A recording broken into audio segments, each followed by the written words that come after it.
Hey everybody, it's Michael from RealtorMrobe and Associates with another tale of the transaction. So kind of want to tell you another little story, and not all of these are going to be humorous. Some are just going to be kind of interesting.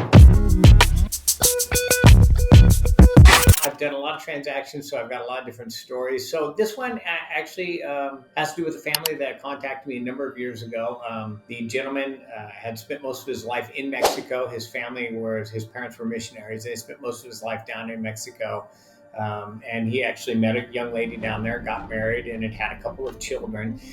They lived kind of in between the United States and Mexico. Most of her family was still in Mexico.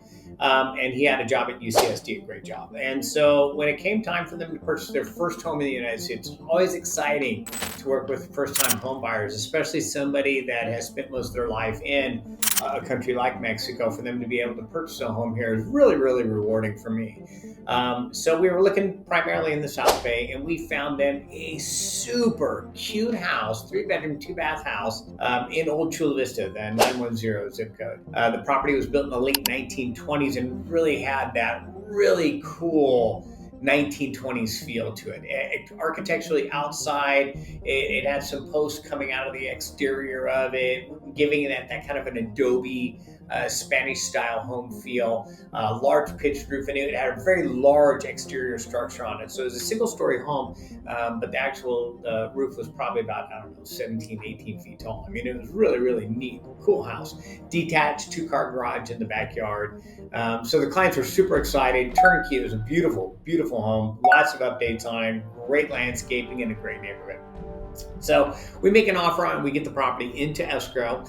We have the inspection done on it. And obviously, being an older home like this, there's some concerns. I mean, a lot of these properties have cast iron piping underneath them. This one had been all updated. Electrical had been updated on it, which is also a huge issue on older homes like that.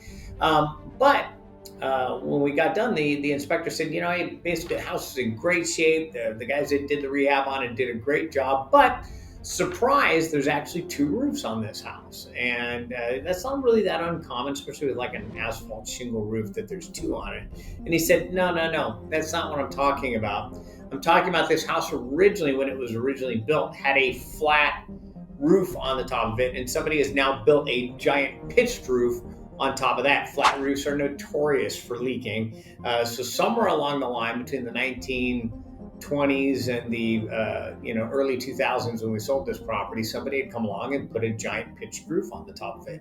Architecturally, it looked fine, and obviously my immediate question, and was the buyer's, was, is it structurally sound? And he said, well, it's not new. It's, without tearing the walls out, I can't tell, but it's not new. That the roof's been on there for a long time, so it's had this double roof setup on it, and nothing's actually gone structurally wrong with it. It had the old time stucco on it. So he said, I don't think there's any problems with it at all. And there weren't. They lived in the property for many, many years. We ended up selling it. They ended up buying a much larger property as their family grew. And we disclosed the fact that it had 2 roofs on it. My client just thought it was kind of cool. If one roof fails, you actually add another one underneath it. So just the interesting things that you run into when you're actually selling real estate is the tale of 2 roofs.